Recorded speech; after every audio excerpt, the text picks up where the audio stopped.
Hi, my name is Rachel. Welcome back to my channel. I do my monthly budgets. I'm a little late with the March one. I had some technical difficulties and a little spewage at the mouth, meaning I ran my mouth and said some things I shouldn't while I was filming, so I'm redoing it. Just finding the time to do it has been difficult. I apologize for the noise in the background. My dog really wants to play, and he has a very loud, very annoying, squeaky toy, and my husband is also watching TV, so, you know, it is what it is. I budget, or a little background on me if you're new to the video. I am married. I work full-time outside the home. We have one child and one dog. Our daughter goes to daycare full-time because I work full-time outside of home, and so does my husband. And our dog goes to daycare twice a week. Yes, it's excessive. It's more than we planned on, but he has some issues that we find daycare helps with because it gets him out, gets him exercised. He's a German Shepherd. He needs that. That being said, we share the majority of our information. I share 100% of my income. My husband does not. We are not 100% certain that we can even share some of his incomes, so we choose to play it safe, and we only share what he contributes towards all of our bills. I do reflect all of our bills in this budget. I budget based on a paycheck. I get paid every 2 weeks. There will be a realignment of my bi-weekly paycheck at the beginning of my next fiscal year, but I'll talk about that when I get to that budget. So that being said, this has already been written out because, like I said earlier, I've already filmed this once, twice, 3, 4, 5 times. I don't know. I've kind of lost track. Technical difficulties trying to find quiet. It's not happening. So again, I apologize for the noise in the background. It sounds like he's found a less noisy toy, but who knows. I bring home $1,624.15 every paycheck. That'll change supposedly July 1 when I get my maybe raise, but that's dependent on raise and what the raise is, and health insurance and dental insurance deductions, because I carry that for our family. And any changes I may make to my investments, which I don't plan to do because we do loosely follow Dave Ramsey. We're not as diligent as we should be. We're trying really hard. We are making progress with our debts without being so diligent, but we know we could make further progress if we were more diligent. Cell phone money is the reimbursement that my mom, my aunt, and my husband give me because we're all on a family plan and I front the bill. Matt is my husband. This is his contributions towards his share of the bills, which is usually the bottom half of the page, and other sources of income that I have. So that'll subtotal. So for the March 1st paycheck, I was anticipating $2,496.51. March 15th, I was anticipating $2,915.42 between myself and what my husband contributes.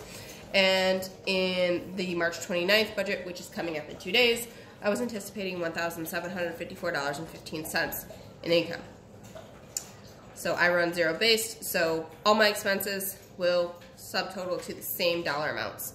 The expenses I run, my consistent every week is daycare. It's $235 a week for our current location. My daughter just had, they just did candy sales at her daycare. They were running a slight competition where the top 3 sellers got a discount on their childcare, or got a credit or something. I don't know. I got $100 because she came in second. So awesome, great. It's $100 that will go from this line down to my debt line. So awesome.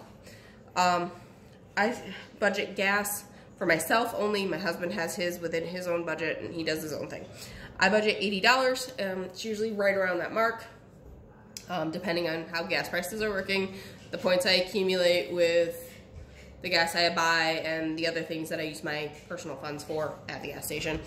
Cairo is chiropractor. We see a chiropractor every single week. It helps myself, my husband, and my daughter with maintaining our health and our ability to move in the case of my husband and myself. Cash is more of the personal budget that I do. It covers my grooming. It covers my blow money. It covers any supplements I might want to buy that's more expensive than what you'd get at Walmart, because I buy those through my chiropractor. And it covers any miscellaneous groceries that I might have to cover because my husband covers those. because he is in the National Guard. He does have to drill some weekends, and sometimes he's not home for 2-3 days, and on days that we normally go grocery shopping. So every once in a while, I gotta cover it. SF is sinking funds. These are funds that we set aside for specific purposes. I set aside for my Easy Pass commuter plan, which is an annual plan, so I can use our Thruway. I find it beneficial for me to use that. Amazon Prime, we set aside money for car maintenance, which is like oil changes, registration, annual inspection. Having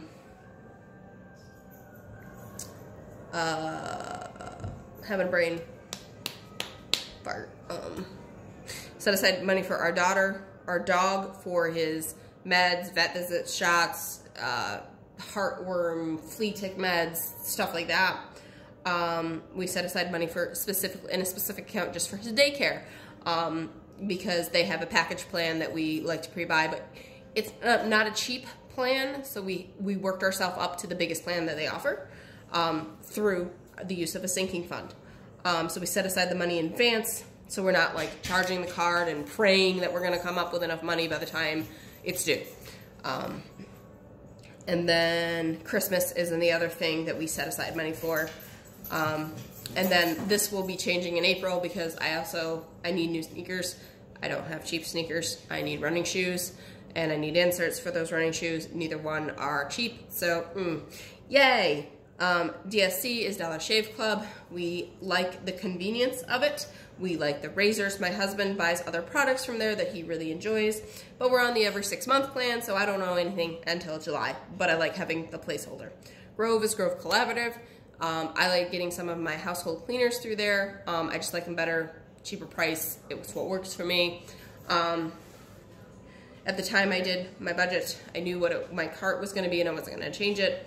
And the same will be said usually in most future budgets. I usually don't change my cart. Like, I decide on my cart right after my last cart ships, which it ships early in the month. So by the end of the month, when I'm doing the next month's budget, I already know what my cart's going to be, and the odds of it changing is slim to none. Hi, buddy.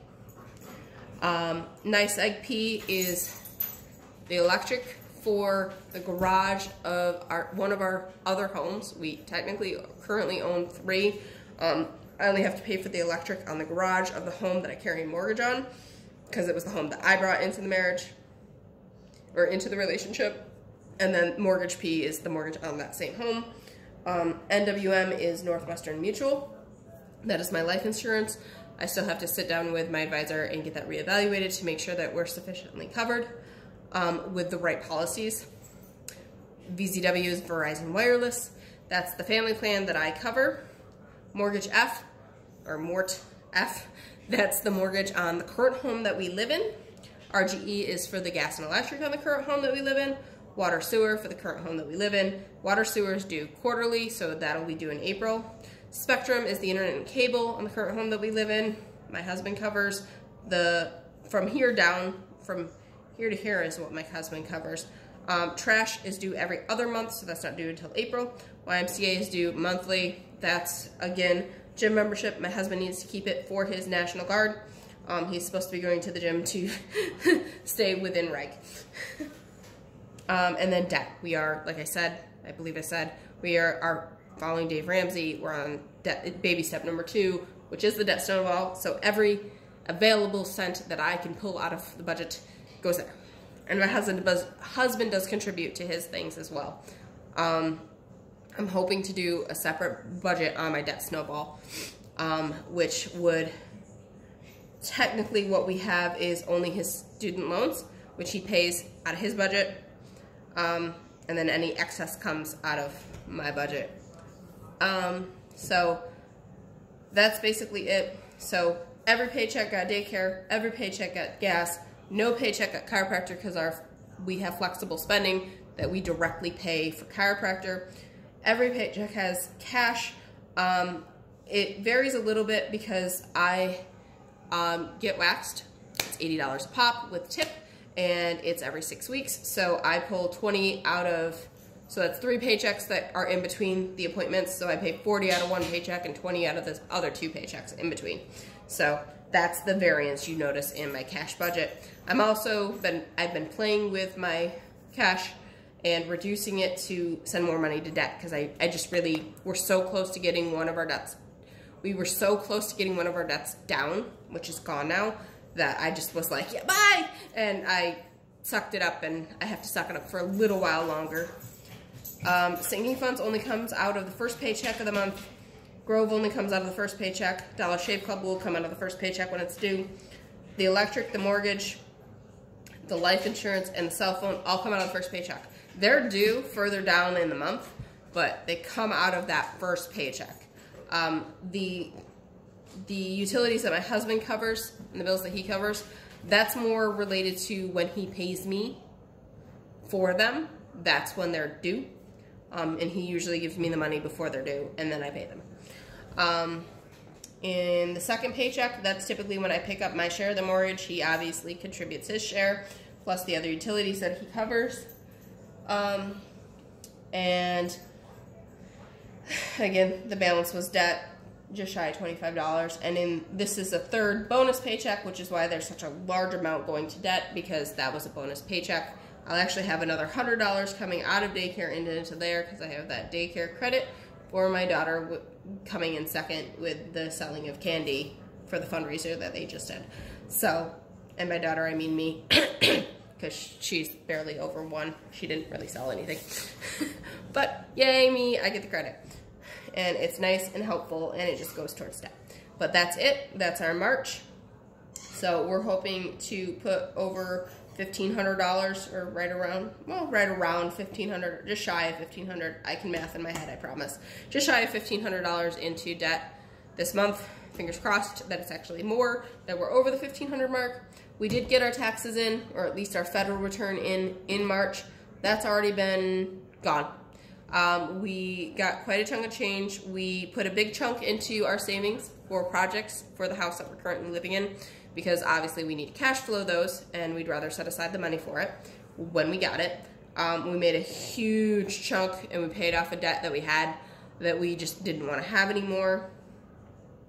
And then we made a nice, lovely donation to Navient to pay on my husband's student loans, and then those little suckers changed his payment amount. I'm not happy. But we're still going to pay what we were paying all along. It's just, now more is just going to principal, and Navient's just going to have to suck it up and deal, because by the end of 2019, that thing will be gone.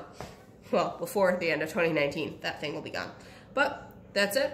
That's my channel. Normally, I write this out while I talk about it, but I had technical difficulties. So that's March. I will be doing April shortly. But thank you for watching. Please thumbs up if you liked it. Subscribe if you want to see more. I do budgeting. I'm planning to do a little more in-depth on my sinking funds and my debt snowball. So thank you for watching. See you next time.